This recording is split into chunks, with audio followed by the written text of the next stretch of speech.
episode 28 of All Killa No Filla podcast with me, Rachel Fairburn, and Kiri Pritchard McLean. Just before we start, we'll do our usual disclaimer. This isn't hero worship. We do this podcast because we're interested in serial killers. It is a mutual interest, and as long as we're doing this podcast, it stops us from writing to them in prison. Episode 28 is Robert Hansen. Yeah. Which is my boyfriend's favourite serial killer. Is it? Yeah, he said it's his favourite. Oh, okay. But I just think it's because he sort of sounds like, with what he used to get up to, it's just a sort of international man of espionage, it sounds like. He likes the mystery of it and the... Yeah, and he also likes the fact that he was a respected community member. He loves anything like that. Oh, so someone pillar of the community He vibe. likes a pillar of the community gone bad. Yeah. When good folks go bad. He likes that kind of thing. Yeah. Robert Hansen is a fascinating one, I think. So his nickname was, this is brilliant, The Butcher Baker. Yeah, because he was a baker, get it? Butcher Baker. I genuinely think someone gave themselves the afternoon off when he thought that. And they went, oh, job done. It looks like I'm having a 4-day weekend. The Butcher Baker. Thank you, good night. And they think he killed between 17 and 21 women. I think it's probably more than that, though. I think it's way more than that, mate. And I think it was going on longer than anyone knew. Yeah. He's like a lot of these serial killers that have a pretty decent body count. Yeah. Depending on how you define the word decent. Usually there's a sort of background to the environment they're in of like just loads of people being murdered anyway, like Bathory and stuff like that. It's a pretty violent time, and this is a bit like this. He was only convicted of 4 of those murders, though. Yeah. But we'll get to that later. We'll get to that. We're jumping ahead. And we must say as well, we're recording this. We've gone international, the podcast, I don't think it's international. It's international. We've usually record it in Manchester. Yeah. We recorded one in a different country in Scotland, if you remember, in a cupboard. Yeah. We're now in the greatest city on earth, everyone. London. Recording in a spare room. Greatest city on earth. International. It is the greatest city on earth. No, fuck that. I can't believe you're such a London file. You can see the Shard from here, mate. Looking out this window, it's brilliant. Yeah, true, I'm actually. obsessed with London. It's my fave. Pathetic. I know. Yeah, so we are actually recording this in a box bedroom in London, so I hope you appreciate the effort. So if there is a bit of background noise, is what we're trying to say. It's the sound of negative equity and people who can't find long-term partners because everyone's unhappy down here. That's what you can hear. Or it might just be a crane.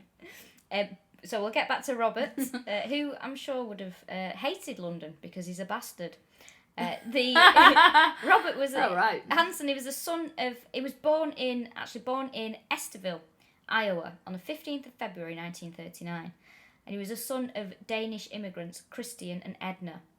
And have you noticed? Oh God, Kiri, I'm already regretting getting into this sentence. What's she gonna say? Yeah, this is a bit send them back, but I also don't mean like that. Have you noticed that a lot of? Oh, you know what? I'm gonna backpedal. This is all gonna get cut, but I noticed that a lot of these murderers are sons of immigrants. But then I realised that's just because it's America. Everyone is a son of an immigrant. Everyone's a son of an immigrant in America. They killed all the native population. Yep. Speaking of which, he moved, didn't he? He did. He moved to a place called Pocahontas in Iowa. That film completely passed me by. I went to see it at the cinema, actually. Really? I went with my little sister. And I don't remember much about the film, but what's that song? Colours of the Wind. Paint with all the colours of the wind. Oh. I mean, I know that and I've never seen the film. What a beautiful song. If I've had about 3 beers and someone puts that on, I'll cry. Yeah. It's lovely. I get that when I hear the theme tune to, is it The Littlest Hobo?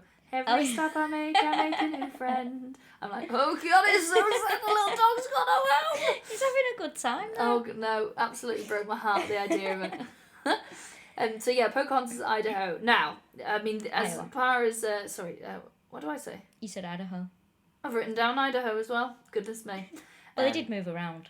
You showed me some pictures of Pocahontas, and apologies if anyone lives in Pocahontas, but it looks bleak as shit, guys. Yeah, we can say this. We live somewhere that's not, There's the best of areas. Documentaries about how bad our area is. Yeah, someone got shot in the chip shop the other week. I love this. Some of the American listeners might be like, chip shop? It's where you go and buy fried potatoes.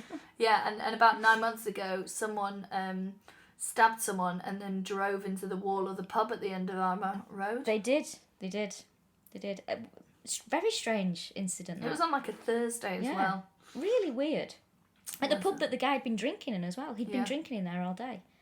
and then stabbed someone and then just drove himself in. Yeah. So what we're saying is, people that live in Pocahontas, we looked at the pictures and it did look a bit bleak. Really bleak. Quite grey. Yeah, it looks a bit flat, but grey. We're not judging. We also live in a shithole. Not judging. Now, as far as serial killer bingo goes, Robert Hansen is pretty much a full house. So he had a domineering father who bullied him. He was also bullied at school. Yeah. Because apparently he was had very bad acne. Had a stutter as well. Had a stutter, yeah. And was a loner. He was very quiet and shy. His stutter would get worse with stress as well. What did he describe himself as at one point? He His said, acne? He said that when he was a teenager, he described himself as one big pimple, which made me feel fucking sick. Yeah, feels like a Ren and Stimpy character, doesn't it? Ugh. Apparently, he developed this hatred because he would get ignored by all the pretty girls. Can I just acknowledge something now? All these men who use that as a justification to murder women. It's not all right. You don't have the right to be acknowledged by pretty girls. Pretty girls, yeah, they don't have to acknowledge it. And also, stop being weird. Work on your personality. Yeah. And then maybe... Be the funny guy. Yeah, be funny. Buy a Hawaiian shirt. Give yourself an angle. Be kind. Yeah. Paint a smiley face on your one big pimple. Yeah, get a guitar. There you go. Everything's fine. Get a drummer. You still get to be in the band, but, you're just the drummer, aren't you? Also, he was left-handed and he was forced to use his right hand, which I think my brother had. Really? Yeah, I think that was still happening when my brother was in school. And that would make... The stress of it, apparently, used to make him stammer even worse. So, yeah, it doesn't sound like he had a happy school days. So he was sort of this quiet, shy loner with acne and a stutter. Now, in 1957, he joined the army, but was discharged after a year, so didn't last long there. Again, army, tick. And then he joined the police academy in Pocahontas, which feels like the most adorable sequel in that. How many films of that now? I think it's about 10,000. Yeah, so Police Academy, whatever, 694. It's a serial killer getting up to hijinks while that guy makes the noises of a robot next to him. Is it Steve Guttenberg that's in Police so. Academy? I used to work at a rare books library, and one of the main things we had was the rare book is autobiography because the rest of it pulped. It was called the book. It's one of the first examples of printing, and it's worth millions. It's the Gutenberg Bible, which if you're into printing, you'll know about that. And every time I had to do a talk about it, I was dying to say, this is the Gutenberg Bible, and this is where the actor Steve Guttenberg put down his experiences of working for the Police Academy films. And every time I went to do it, it was just on the tip of my tongue, and I just went, which is one of the first examples of printing. Blah, blah, blah. Did you have to do talks? I didn't know this. Oh, I had to do talks, mate, alright. Yep. Oh, wow, I didn't know that. I'm going to not enjoy pump it. you for info later. Yeah. I realised in Scotland, pump means to fuck you. Yeah. So, read into that what you will, guys. I imagine if we had 10,000 more listeners over the month, we'd probably have some erotic fan fiction written about us. Oh, yeah, maybe. You never know. Someone was telling me, someone I know who's quite well known was saying that someone else who's well known, a girl, was saying, Google yourself and naked. And she said there's like a group of, it's like fan fiction where people basically Photoshop your head onto a naked body. And they're both comedians, and her press shot is sort of like looking to the side, sort of looking like disgusted. So she just looks like she hates all these cocks coming towards her. And whereas he's really upbeat, so all his like faces are really like joyous as he gets spaffed on by three huge black guys. So there you go. I can't wait for the erotic fan fiction. Okay. If we ever get that well known, we'll probably be killed by a murderer before then. Yeah, that's probably more inevitable. So he married in 1960. Now, in that same year, in September, in December 7th, he was arrested for this is another bingo. Yeah, arson. Yeah. He set fire to his school bus station. Let it go. Yeah, just leave it. That you've left now. You've got a wife. Let it go. Yeah, because he used to work, and he had an accomplice that he met in the bakery, because his dad owned a bakery as well. And apparently he was forced to work there. And it's like, I'm just forced to smell delicious baked bread. Like, that's the nicest smell in the world. Can anyone really force you to knead dough? So he met this 16-year-old there who he sort of convinced, like, right, let's get one back on the school and let's burn this school bus garage down. But he got caught. No, he was sentenced to 3 years, but he only actually served 20 months. Yes, he did. And while he was in there, he was diagnosed as being bipolar. And he was given medication, which apparently he wasn't actually obliged to take. Well, they didn't check that he took it in prison or out of prison. So that was a bit of a mistake there. But there was a report done on him while he was incarcerated, and he was described as infantile and with bouts of childlike hysteria, volatile emotions, and clingy fixations. I'll be honest, mate. I can relate to all of those. So he's a stand-up comedian, is that what you're saying? That's it. He'd been a brilliant comedian. His wife left him, got a divorce while he was in prison. Yeah. She filed for divorce. Now, he married again in 1963 to his second wife. And in 1967, they moved to Anchorage in Alaska, which where things really kick off. Now, I think if he started burning things earlier, I actually think that he probably did something while he was in Pocahontas. Without a doubt. Whether it was an assault or something. Yeah, there will have been... He probably did something. Or maybe attempted something. Yeah. But if he just went all this time, committed arson and then nothing, I would be very surprised. Yeah. So he moved to Anchorage in Alaska, and he was sort of an outdoorsman. Yeah, this is part of the reason that he wanted to go there, was that he was very outdoorsy. He was a hunter, very successful hunter. He used to hunt game, he had a rifle, and he used to use a bow and arrow as well. So he would stalk and hunt various animals, of which he had a lot of trophies for. Yeah, he still holds some of the hunting records for, like, this. I think it's done by, like, size, the biggest thing that you've killed, as if that's to be proud of. Yeah. So he held these hunting records. So yeah, he was really sort of pillar of the community, but there was still sort of dodgy stuff going on. So he had this wife, was an avid hunter, really liked being outdoors, was about to start a business. Now in 1972, he was arrested for abduction and an attempted rape of a housewife and the rape of a prostitute. Now, he was found guilty and he got less than 6 months. And they think that actually, so this happened in 1972, and they think that actually the year after 1973, after he left prison, he started killing people. Wasn't his... that he also was convicted for theft of a chainsaw, wasn't it? Yeah, 1977, he stole a chainsaw. Now, I don't know how the fuck you steal a chainsaw. I think you have to be...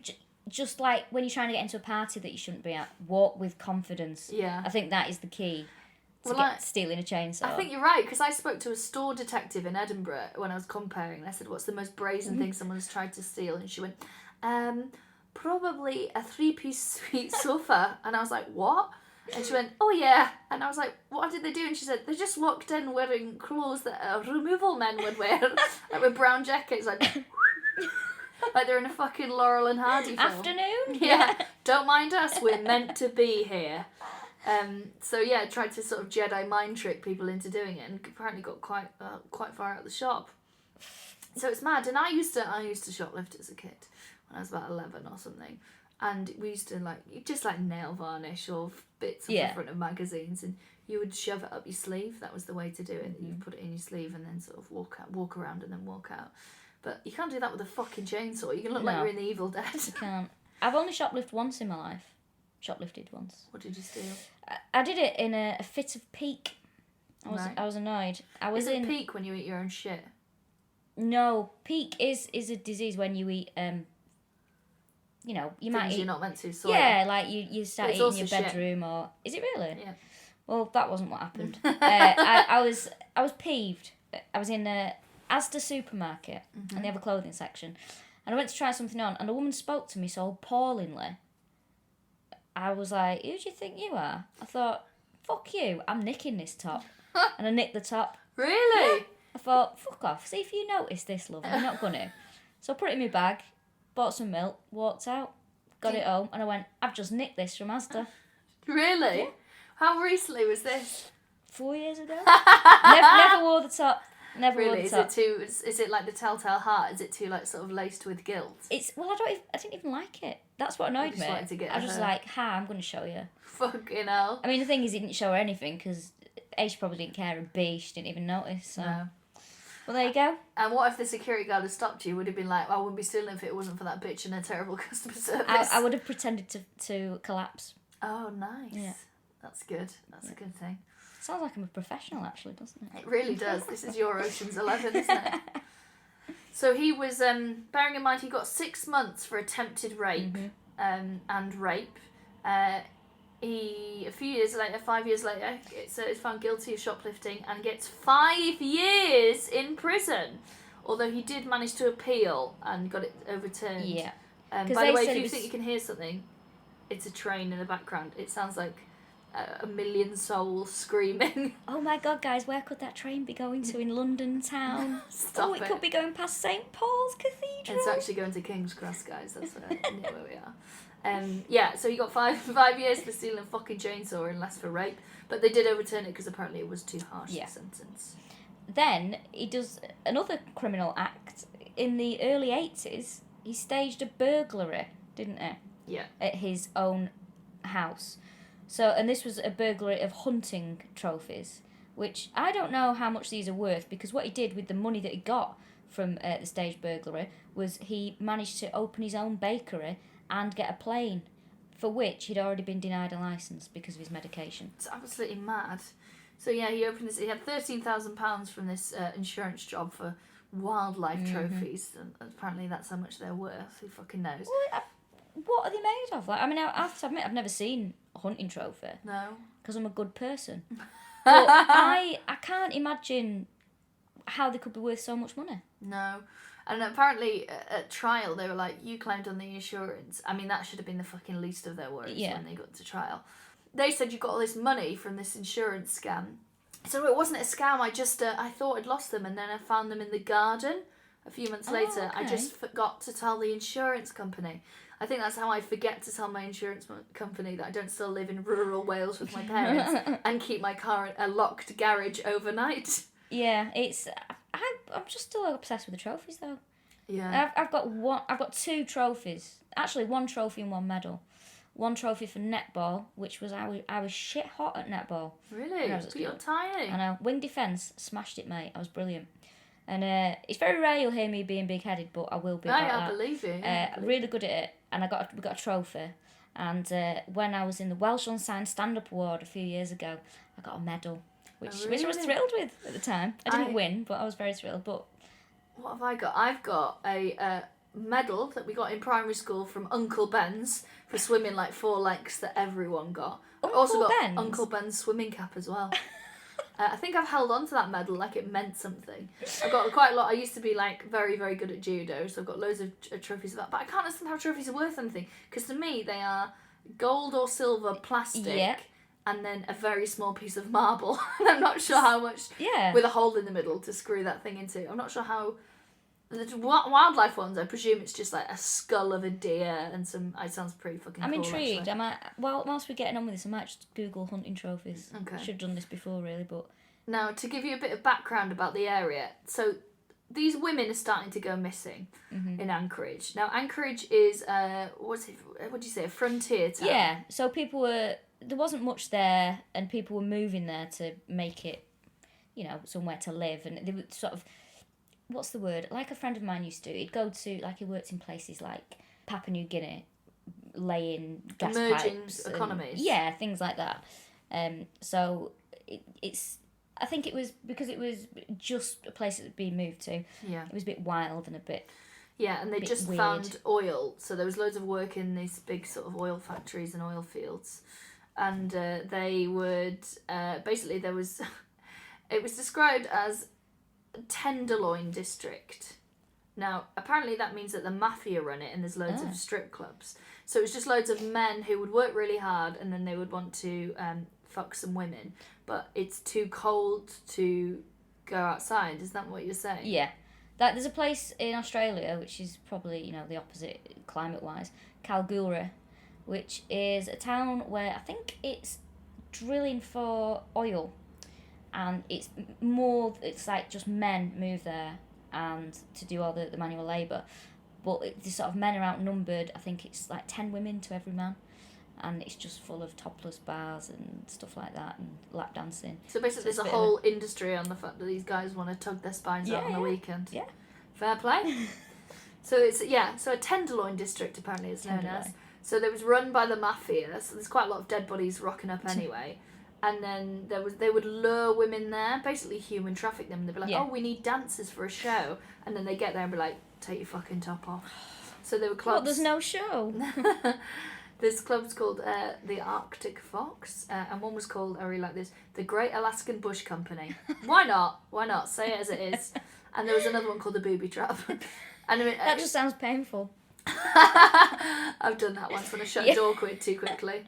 But I mean, like, there's so much crime going on in this district at that time. So the Booby Trap alone, apparently in 4 years, police were called out 203 times to that one property. Oh, so there's all these women wandering around who sort of have no fixed abode. A lot of them were sex workers or topless dancers, and then bodies start turning up. But a lot of the time no one's reported missing because people don't know they're there or don't care that they're there. So that is who he would target. Robert Hansen would target these women. He'd give them $300 to just go with them, and apparently they would just go anywhere with him. In the meantime, we must remember that he was a very respectable member of the community, wasn't he? He had his bakery that all the police used to go and visit. Yeah. He had a wife and he had kids at this point as well. So he would be going out in the evening, visiting all these bars and places. And some of the women that worked there, they learnt what he liked to do. He wouldn't ever approach them. They learn, oh, right, okay, we've got to approach him as if we are coming on to him. Because he said afterwards, yeah, well, that's the way I liked it. I would never go up to them in the bars. They'd have to come to me because then she was no longer a decent girl. Oh, God. He's got issues, mate. Yeah, I'd say so. Yeah. There is a film about it called Frozen Ground. Yep. And you don't like that film, do you? No. Go on, tell them why. I'll tell you why. I'm a fan of continuity. So yeah, this will all be set in the late 70s. Late 70s. Nicolas Cage, I think who was in there. He was chatting to one of the, I think it was one of the girl who was missing's mother. They're chatting in this cafe, all dressed in the 70s clothes and stuff, enjoying it. Anyway, she walks out, opens the door, TripAdvisor sticker on the window. And that ruined the whole fucking film for her. I was like, come on. Continuity. Really annoying. Where's the art department on this? So you've got Robert Hansen wandering around while all these women are sort of being offed and disappearing and then jumping town. And apparently none of the women were ever worried about going with him because he had this really unthreatening demeanour. Yes. One woman said he looked like the perfect dork. Well, which disappoints me because he's got actually the same spectacles as me. So I don't like to tell people I wear glasses either. But... Isn't the perfect dork Superman? I think it is, isn't it? Yeah. But the mid-70s, though, at least 2 prostitutes had told police that Hansen was, in their words, a nut job who had rape fantasies, and of course the police naturally ignored them. In fact, I think the word that they used to describe the women was flighty. Flighty, that is so annoying. It's another one of those words. Oh, she's flighty. Yeah.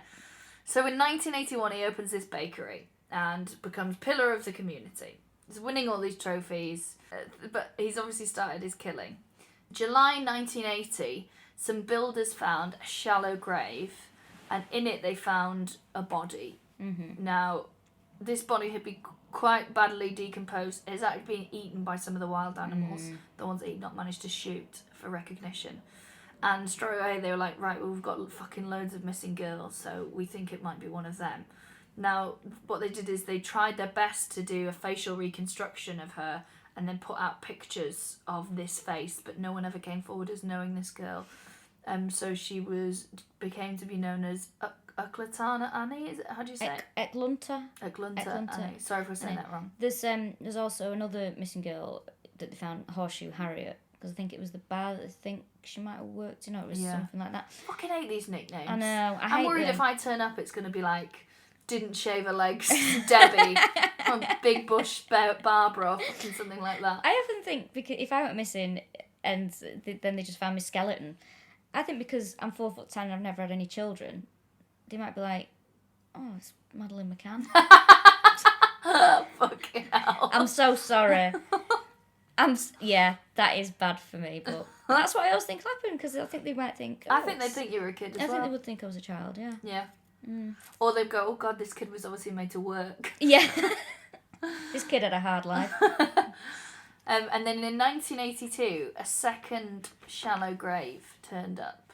Now that's how he was burying them, because in 1980, one of the girls that he took had a dog, and he went back to her house after killing her and burying her in a shallow grave and shot the dog because he was worried that the dog would lead people to this grave, which is fucking appalling. It's horrible, that, but I think we give not every dog's grave friar's bobbing. I think we're giving dogs a bit too much credit there. I mean, I love my dog, and my dog absolutely loves me and is such a little mummy's boy, but unless I got killed with some schmackos in my pocket, he's not going to give a fucking shit about wherever I'm buried. He's not asked, mate, is he? He's not asked. So September 1982, they uncover this other shallow grave. A 23-year-old called Sherry Morrow. Now, she'd been missing for a year. Mm-hmm. Now, she had been shot. She had bullet wounds, but they realised that there was no bullet holes in her clothes. So they were going, fuck, these girls are shot when they're naked and then they are redressed. So they had these bullets, but they didn't have a gun. So the ballistics, they were like, if we find the gun, we can match it up and we can find out who shot her. And what we have to remember as well is these were hugely remote areas that you could only get to by plane, for example, like a light aircraft, or with, you know, decent transport, because this is the wilderness. Yeah. So for these bodies to be out there, these weren't people girls who'd been walking and got lost or whatever. But it was quite common, they said, to find bodies of walkers or whatever who'd just become lost, or, you know, the elements had got to them, but not as far in sort of into the wilderness as these girls were found. Yeah. So obviously, it's like that suicide forest in Japan, which is huge. Yeah, they've made a couple of horror films about that now. Yeah. Both of them terrible. Yeah. So people go into that forest, don't they? Just to kill themselves, yeah. Either or just sit there to die, or take an overdose or shoot themselves, and it's just full of. It's one guy's job to basically go to this forest and fish out the dead bodies. Ugh. It's a shit job. How much to get paid? I don't know. I think he's on commission. Oh, So this poor girl, Sherry Morrow's body was found, and her friends said last we saw her, she said she was going to meet a guy who was going to pay her $300 to have some photos taken of her. This is one of his approaches, wasn't it? He would approach women, and apparently he'd approach women, say to them, "Oh, I'll give you $300, I can take some pictures of you." Then arrange to meet them sort of in a cafe or a public place, and then take it from there. It's weird, isn't it? Yeah. It's weird that he wasn't spotted or pulled up on it. It's very, very sort of brazen, isn't it? Yeah, really? But then that's how they get caught, isn't it? They get brazen. So Maxine Farrell, who was, I think, a police chief at the time, because these bodies had turned up of two missing girls in the same kind of area, in shallow graves, people are like, it's a serial killer. And she gave a statement saying, "We don't believe we've got some mass murderer out there, you know, just some psycho knocking off girls," is what she said, which is fucking amazing. Like, don't ever say it. Like, if it can possibly be true, don't say it. It's like when Michael Fish was like, "There definitely won't be a hurricane." And for people who aren't British or aren't over, like, 25, Michael Fish was a very famous newsreader over here. And someone, like, for some reason, we used to allow Q&As during the weather. And someone phoned up and went, "We heard there's going to be a hurricane. Is this true?" And he said, "There categorically won't be a hurricane." And then famously, they had, like, Britain's worst, most devastating hurricane the next day. Yeah, in, like, 1,000 years or something, wasn't it?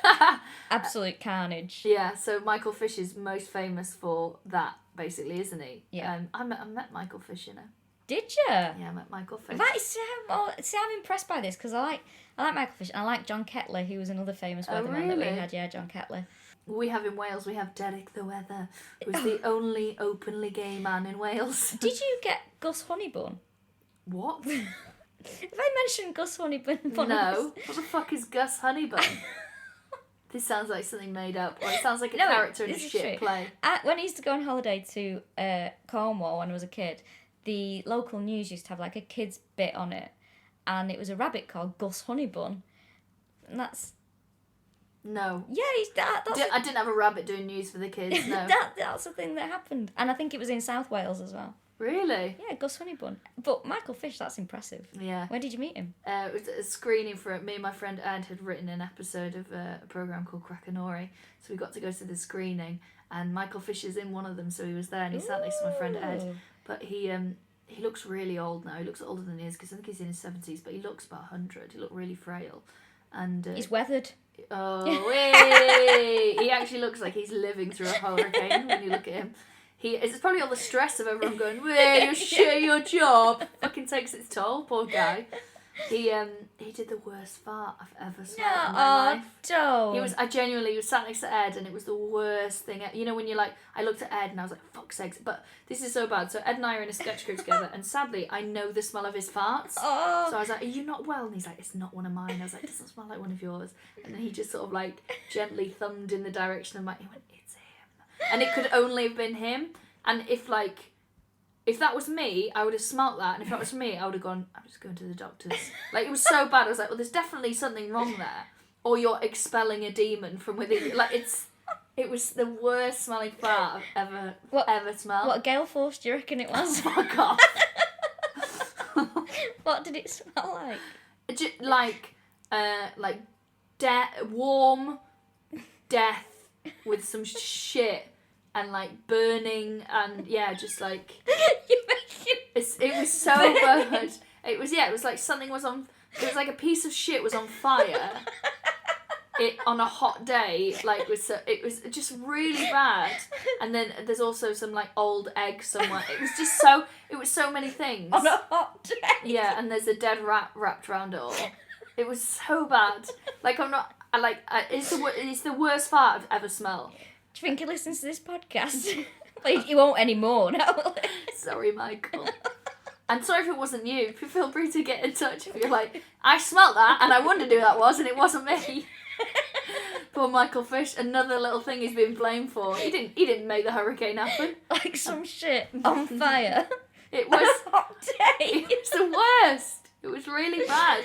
Oh, and I've just found all that in the bottom of an old bin. That's what it smells like. It was so aggressive. I think I'm gonna laugh about this for a long time. Michael Fish's fart. Oh dear. Oh God, right, come on, back to the murders. In June 1983, Cindy Paulson, 19-year-old sex worker, went to the police. Now, she had been raped and kidnapped. So he had picked her up. With the premise of offering her, was it $200, $300 for oral sex? I think 300 is... Oh no, it was $200 for oral sex, yeah. wasn't it? Because I remember thinking, that's alright, that. Yeah, that's all right. You know. Yeah. For a shot in the mouth. Yeah, I didn't realise the rates of pay were so good. I wouldn't have got into stand-up. Well, it does make you rethink your career. Yeah. Because think how good I'd be at blowjobs if I'd been doing that for 6.5 years. Oh, actually I have. Just very much on and off. Not 6 times a week. As an open spot still. Yeah. But she agreed to obviously go into the car with him. And as she starts to perform oral sex, he handcuffs her to the seat, which... Alarm bells. You're just like, shit. Yeah. That is. And what he did then, he took her, so he handcuffed her to the seat, then he took her to his own home, and this is one of the first times he'd done this, because he'd been taking women out into the wilderness. What they found is, what he was doing up until now, this is the most fucked up part, this is the first time he brings them back to his house, because what he would do before then is he would put them into a plane. He would fly this light aircraft out into the Alaskan wilderness where he had a hut, and he would, oh God, this is so bad, he would rape them inside the hut, and then he would let them go, strip them and let them go into the woods and go, right, you can escape, and then he would hunt them like animals. And that's why they were finding these girls naked with bullet holes, but then having been redressed without bullet holes. It's just absolutely terrifying, isn't it? It's the fucking scariest thing in the world. But some of them he would bring back, some of them he would let go. Apparently, if he thought that they wouldn't mention it to anyone, and if they didn't ask for money at the end of it, he would let them live, and he would bring them back. So there must be other women who sat at home being like, fucking hell, what did I get away from that one time? I mean, no one's last moments are probably great if you've been murdered, but these ones are, I think, really horrific. It's just the fear that must have been going through people's minds. Because even if you get away, where the fuck are you going to go in the middle of a forest that's 1,000 acres wide? but you would still keep running, wouldn't you? It's You wouldn't just stand freezing. there. You don't know where you are. You're naked. Some nut job with a gun or a bow and arrow behind you. Ugh. There's wild animals. Just the most awful scenario that Robert Hansen created there. But Cindy just dodged a bullet on all this, didn't she? She did. No pun intended. Yeah, sorry. no pun intended. This is when he took her to his own house, which he'd sent his family, his kids and his wife on a trip to Europe, which I think Robert should have gone on himself, because if he was into kinky shit, Europe's your place, mate. Yeah, live your own Eurotrash fantasy. Yeah. Go to Amsterdam, get all this out your system. So it's just horrible, and the fact that he decided that this was going to happen. Like, send them off on a nice holiday. It was all planned, wasn't it? And I'll just get up to this. And so he gets her back to the house, and he's got all these stuffed animals around the house. In a basement. So there's just this room full of heads basically staring at her and a pole in the middle. And he ties her to that and handcuffs her to that. And then God, he's fucking awful. He rapes and sodomizes her for hours and then falls asleep on the sofa like it's fucking match of the day. And then eventually comes to and said, right, we're going to go to my cabin for some fun. So she's about... She doesn't know. Finally, the fun bit. Oh, good. Oh, great. What's for dessert? So she's like, oh, fucking hell, he's going to take me somewhere else. So he takes her to the car, drives over to where his light aircraft is, comes around to get her out, and as he uncuffs her to let her get out, she goes, this is fucking now or never, and she just bolts it. Yeah.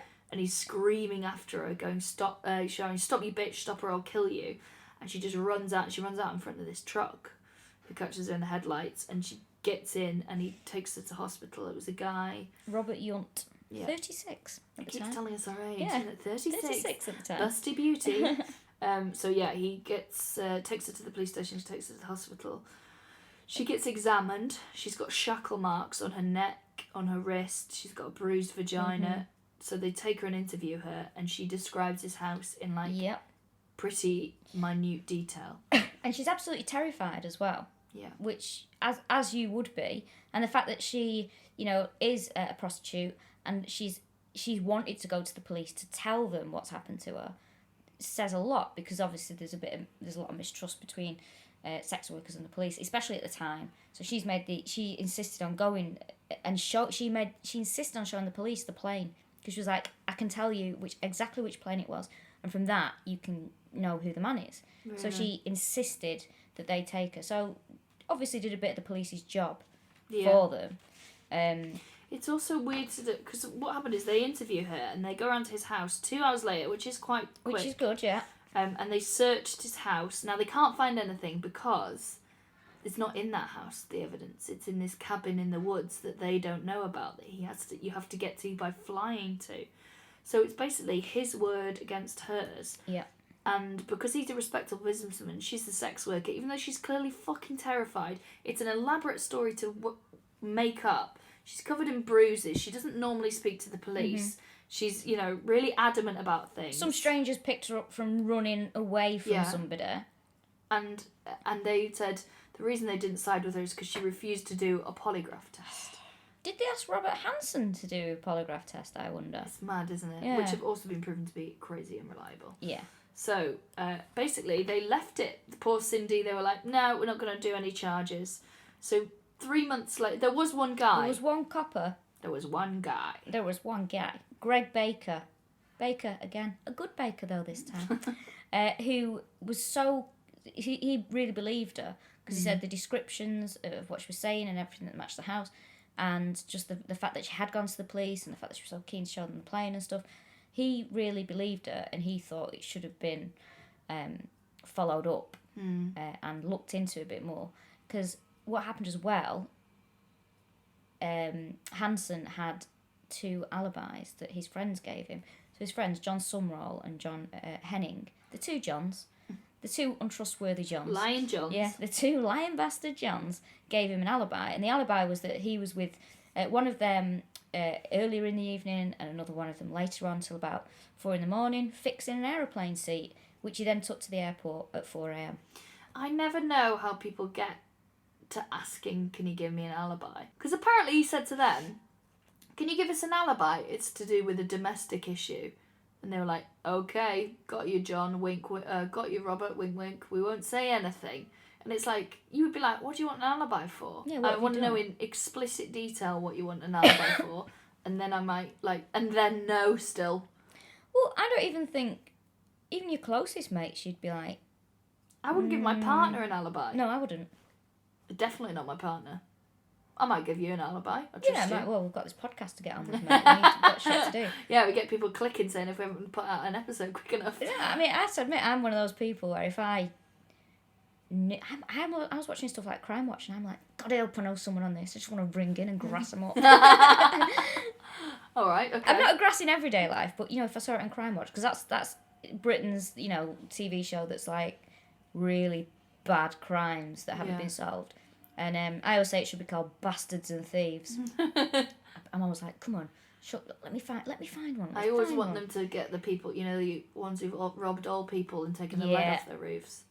Stuff like that. Yeah, or those kind of... They've gone, I'm here for the gas board, and then batter an old those person. shits, yeah. They're the ones that I'd love to shop. So 3 months after all this, Cindy's incident, another body gets found. Yeah. Now, it's a 17-year-old topless dancer called Paula Golding. And they realise, right, these are all too similar. There's a serial killer here. Yeah. Which obviously they keep to themselves. And they set up this secret task force called the Topless Dancers Task Force. Which sounds like a university society. I kind of wish they'd have called it Topless Investigation Task Force. And then T-I-T. Tit Team. Tit Team. It was headed up by a guy called Glenn Floth, which is one of the grossest surnames ever. Makes me laugh, good I? Yeah. Ugh. Now, Greg Baker, do you remember that good police officer before? He went straight to him and went, listen, here's all the information on Robert Hansen, here's his background, here's this case. I really think if we've got a serial killer, it's him. Mm-hmm. And Glenn read it all and he was like, fuck yeah, that's actually, it seems bang on the money. So they went to search his property. Now, during the search of the property, the Lion Johns retracted their statements, didn't they? Their alibis. They did. And this was because one of the John's wives, Mrs. John, she said, oh, what's going on here? What are you searching this for? And they said what it was for. And she was like, oh. Went home and told John and he was like, shit. Yeah. And then retracted his statement. But they were lucky with Robert Hansen because they got this guy called Roy Hazelwood in on this Topless Dancers Task Force to do a profile of Robert Hansen. And he worked for the FBI, so he was part of this task force. And it turns out that he is like the most accurate profile I've ever heard of. Go on, what's absolutely amazing this. Obviously we've not got the whole thing. What he said was the guy you're looking for will be a social misfit. He'll have a social barrier that knocks his confidence, such as a stutter. Fucking hell. Right? He said he will act normal, he'll be able to function as normal, but he'll brag about his kleptomania. He'll also be very good at hunting, and he will have won awards for it, and he'll probably have moved to Alaska from somewhere else because of the hunting in the area. That is absolutely He's mad, like Mystic Meg. Yeah, he is. It's amazing. But although we haven't got the rest of it, maybe one of it is like, he'll definitely be black. He will definitely be black. Which he isn't, by the way. So they had this profile, they had all this information, they were like, it's fucking him. So they had no proof, though, from searching his house. So what they did is, based on Roy Hazelwood's, this is such good policing, and you'll very rarely hear me say that, what they did is, based on Roy Hazelwood's advice, is when they were interviewing him, they arrested him, they brought him into this room.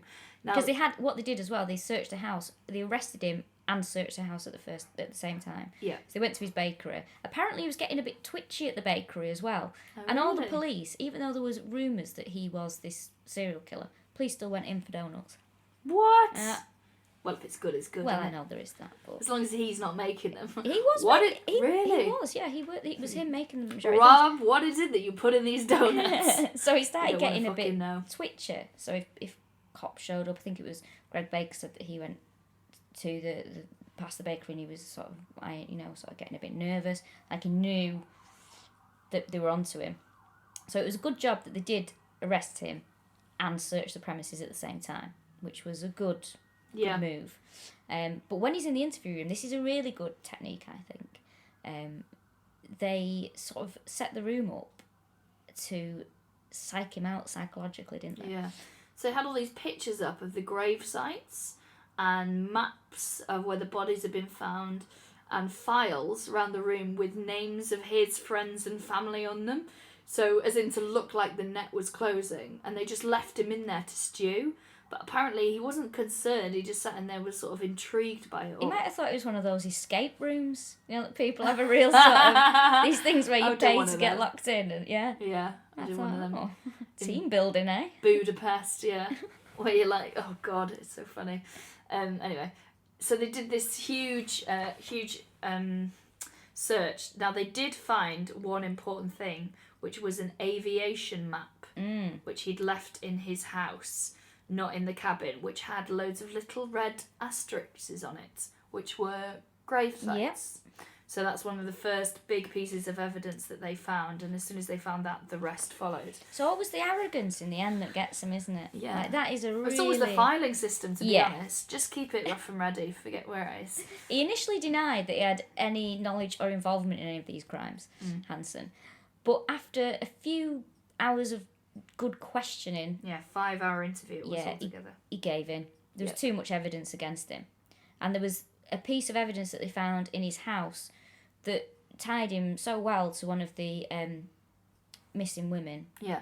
So they moved this wooden panel, and like all serial killers, got to have a trophy, Annie, and not just the ones he leaves in his garden and claims on the insurance.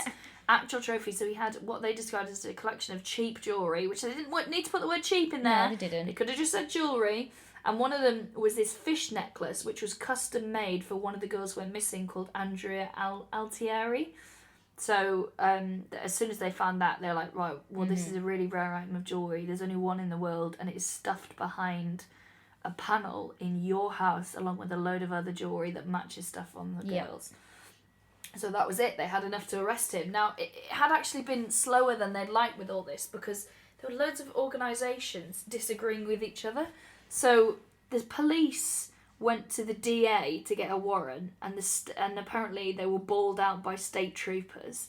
So they fell out with each other, and then the state troopers went to the DA, but the DA was like, I'm not helping you, so they had to get an assistant DA. So there was just loads of fucking around when they didn't need to be.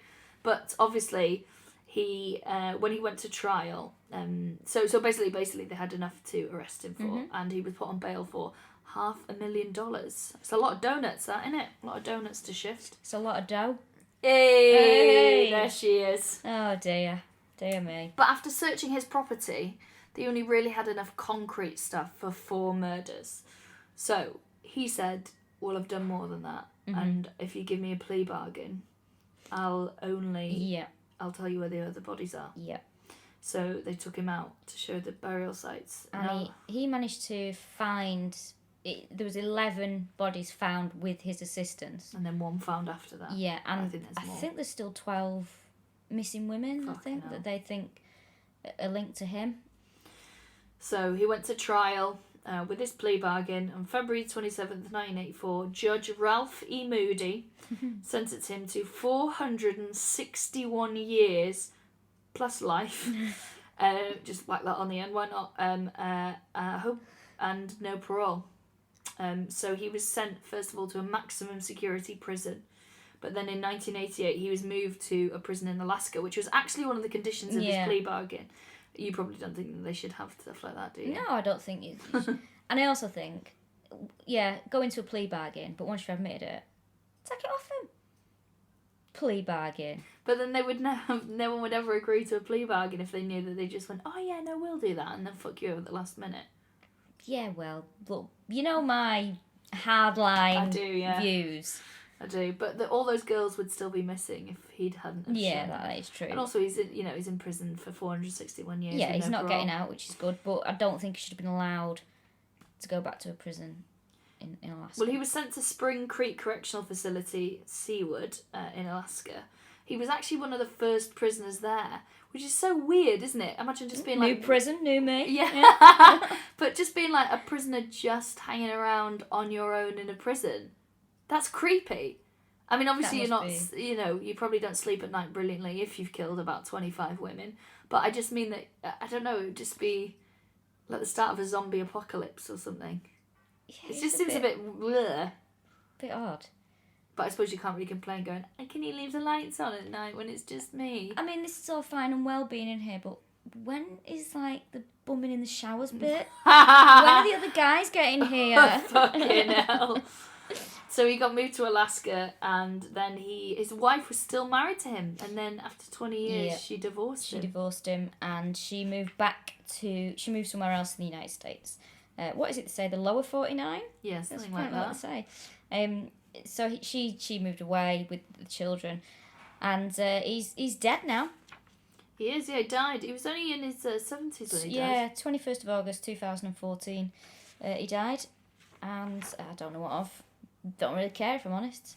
Have you noticed that people don't live very long in prison? And I don't mean like in a broom-handled Jeffrey Dahmer way, but I mean the lifespan is shorter, isn't it? Do you think it's because there's like not much exercise and diet and... It's gotta be. It's gotta be the lack of stimulation and going outside and getting out and about and making your mind active. Those kind of things. Fucking hell, I'll be lucky if I see 60 then. I know. I think I've got a week left. So that's Robert Hansen. I find it terrifying, the idea of being hunted and just trying to run for your life, but ultimately knowing... I wonder how many of those poor girls just gave up and were like, just shoot me. It's just horrific, isn't it? Yeah. And how many of those girls went home and didn't say anything and just carried that around with them? Too scared. Yeah. Because you would be, wouldn't you? You'd be like, well, he's going to come after me if I say anything. I won't be surprised. And also, who's going to believe me? I won't be surprised if a lot of the girls that it happened to that did let go, they would probably move back somewhere else. I mean, there's no way you'd want to stay. You'd hope so, wouldn't you? Yeah. You'd hope you'd get out of Dodge, but... Horrible. So that's Robert Hansen. Yeah, the butcher baker. Yeah, what a horrible fella. One big pimple. One big pimple. Great glasses, though. Great glasses, that's true. So, next time... Belgian... Hang on, I always say this wrong, because I quite fancy a tipple. I always say Guinness, but it's Bell Gunness. Bell Gunness. She's a good one. Which is not a good one. She's an interesting one. So we're doing Bell Gunness. That time we did a woman. And then we're going to do two-parter. We'll probably we'll try our best to put out the live episode, which will be Delphine LaLaurie. And then we're going to do Fred and Rose over Christmas. Yeah. Naturally. Why not? Yeah. Whack on a Christmas jumper and settle down with it. Well, what we thought is we'd release one early December like we normally do. And then just a bit closer to Christmas, when you're sick of listening to your fucking tedious family, probably around about Thanksgiving time, I was going to say to celebrate that slaughter, but that's awful.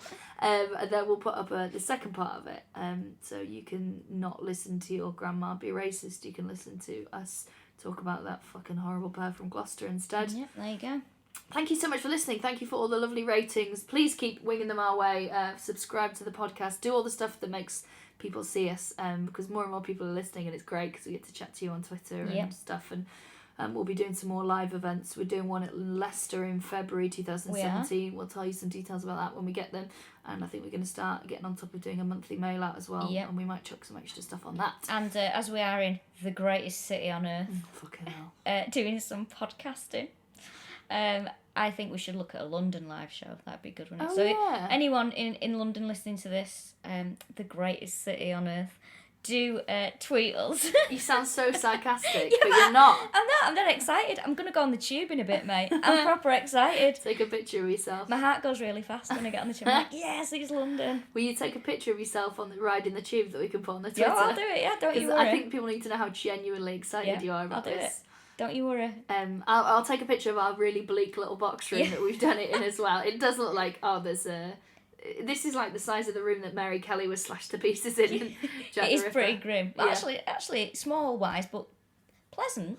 Pleasant. I don't know. It looks like there's easily been a murder here. Right, so that's been Robert Hansen. That's been episode, 28? We'll see you back for episode 29. Thank you so much for listening.